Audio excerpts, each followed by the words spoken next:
Il y a des propos racistes, xénophobes, les révisionnistes de l'histoire, etc. Et pour moi, c'est intolérable qu'on puisse diffuser ce genre de propos dans le cadre d'une campagne présidentielle. On est en pleine campagne électorale, il y a un meeting à Chambéry du candidat Zemmour. Alors, la CGT qui ne fait pas de politique, pourquoi est-elle là ?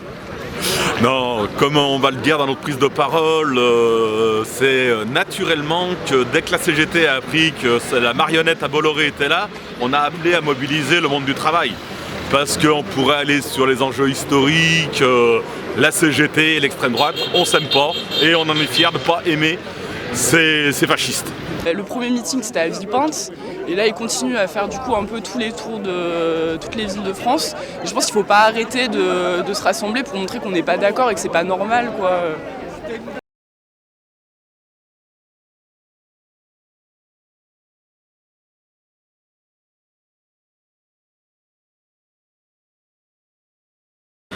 Est-ce que ça sert à quelque chose? Oui, toujours, parce que nous avons à témoigner d'une partie de nos concitoyens qui ne sont pas dans un discours de haine et de rejet, mais au contraire dans des discours de solidarité et qui sont attachés à la lutte contre le racisme, contre la xénophobie. Nous avons tout à fait raison de continuer à mener ce combat qui n'est pas terminé. Et M. Zemmour veut nous ramener vers une France des années 30, vers une extrême droite extrêmement conservatrice, alors que notre société s'élance quand même vers des valeurs de progrès. Pour lutter collectivement contre la banalisation et la diffusion des idées d'extrême droite. Elles génèrent division, violence et haine de l'autre. C'est pourquoi elles doivent être combattues avec ardeur. Plus que jamais, le mouvement social et les forces qui le composent doivent s'opposer à de telles idées mortifères et démontrer qu'une autre société est possible. Ce soir, nous n'avions pas l'intention d'empêcher le meeting de M. Zemmour. Vous pensez bien, nous sommes loin des lieux d'ailleurs. Et il est candidat, il a le droit de tenir son meeting, mais nous avons aussi le droit plein et entier de proclamer nos propres valeurs. Donc nous sommes là pour ça. On parle de grands remplacements, etc., des théories complotistes, quoi. Enfin, je veux dire, comment ça se fait qu'on puisse parler de ça dans le débat public sans avoir de vraies informations, c'est-à-dire il y a des personnes qui peuvent peut-être penser que c'est vrai parce qu'elles savent pas. Enfin, vous voyez, c'est quand même grave, quoi. Et pour moi, c'est pas... Enfin, c'est vraiment un emballement général, quoi. Médiatique et politique. Comment vous analysez le fait que déjà avec Jean-Marie Le Pen, avec Marine Le Pen, il y a eu des rassemblements comme ça et le vote extrême droite augmente de 55% depuis 20 ans. Alors comment vous expliquez qu'il n'y a pas de rempart finalement à cette montée-là ?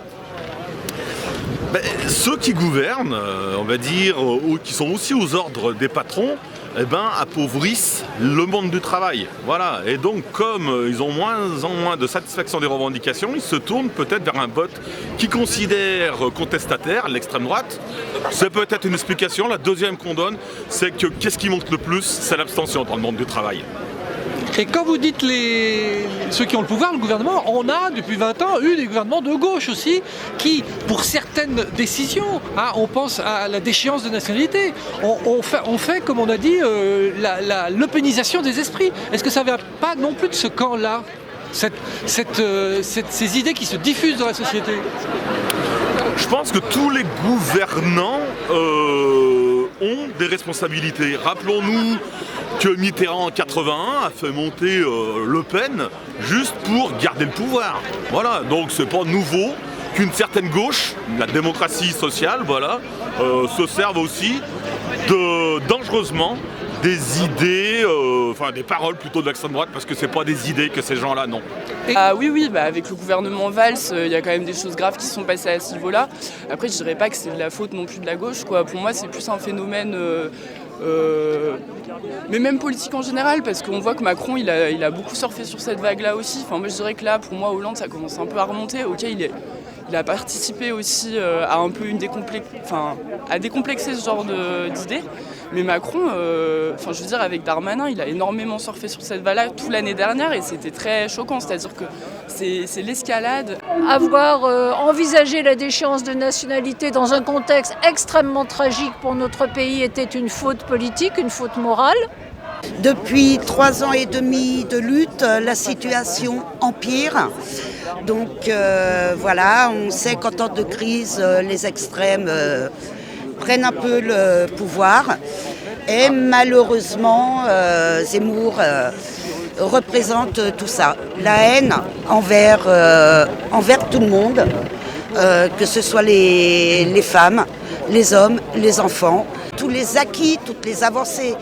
Donc il s'attaque aux féministes, il s'attaque aux personnes LGBT+, il s'attaque à tout le monde, à toute la société. Au droit du travail, il s'attaque à tout. Aux personnes qui sont venues se réfugier en France. Donc, mais qu'est-ce qu'il cherche, ce type-là? Franchement.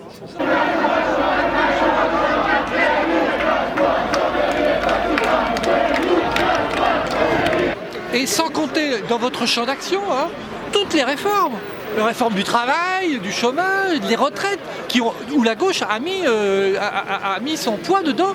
Et est-ce que les organisations syndicales et les directions syndicales, elles n'ont pas une responsabilité dans le fait d'avoir été incapables, impuissantes de stopper ça? Parce que quand on voit les programmes de Marine Le Pen ou de Zemmour, il y a une attaque continuelle finalement, mais qui va être un continuum de ce qui s'est déjà fait.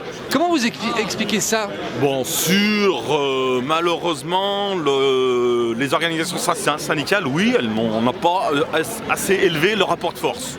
Je pourrais être plus explicite, on a quand même empêché certaines choses, par exemple la casse totale de la retraite, je préférerais dans ta question repartir sur le programme de l'extrême droite.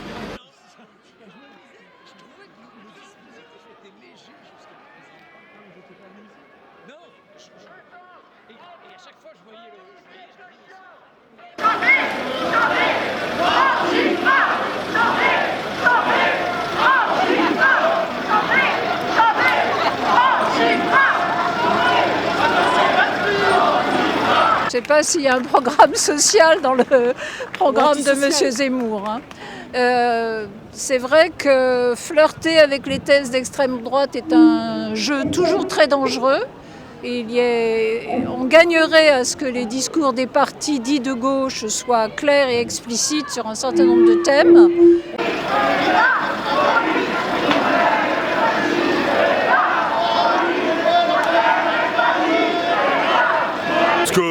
Ce que porte la gauche qui a gouverné et tout, on peut revenir sur le passé. Mais parlons plutôt du problème de l'extrême droite. Il est anti-monde du travail.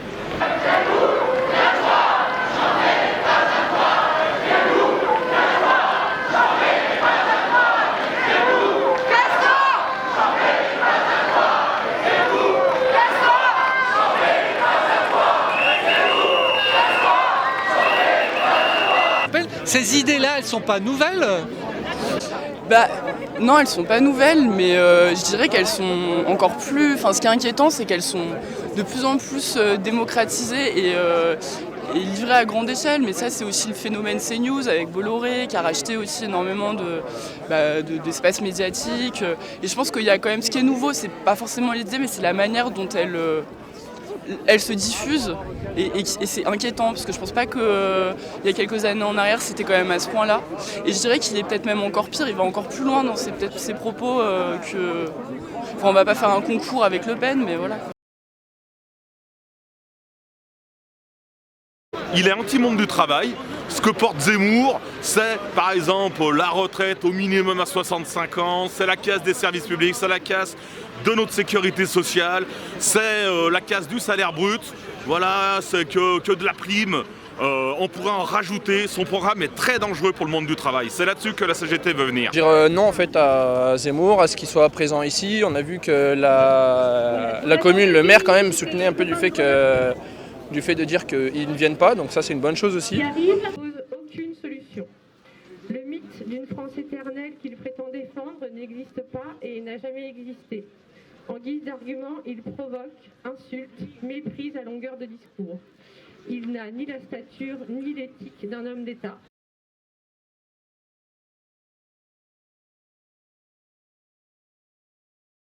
Le stop dans le quotidien, dans notre manière d'être près des gens, de répondre à leurs questions, les maires, les élus locaux, dont je ne suis pas, ont un grand rôle à jouer parce qu'il y a une désespérance sociale, mais ce n'est pas le public de Zemmour. Le public de Zemmour sont des gens bien installés qui ont intérêt à leur précaré.